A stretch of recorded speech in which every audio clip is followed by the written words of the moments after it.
სამი დაღუპული და 30-ზე მეტი დაჭრილი რუსეთის ძალებმა ღამით ხარკოვი დაბომბეს. ქალაქზე დრონებით შეტევა 6-ჯერ მიიტანეს, დაზიანდა 30-ზე მეტი კორპუსი. ნაწილი ჩამოინგრა და ხალხი მოიყოლა.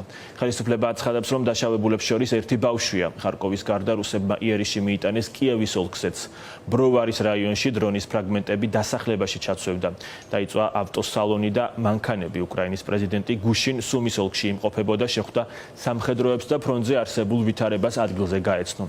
ვოლოდიმირ ზელენსკიმ უკრაინელი ხალხის დაცვისთვის ჯარისკაცები მედლებით დააჯილდოვა. ყოველდღიური მიმართვა პრეზიდენტმა სუმის ოლქის მისადგომებთან ჩაწერა.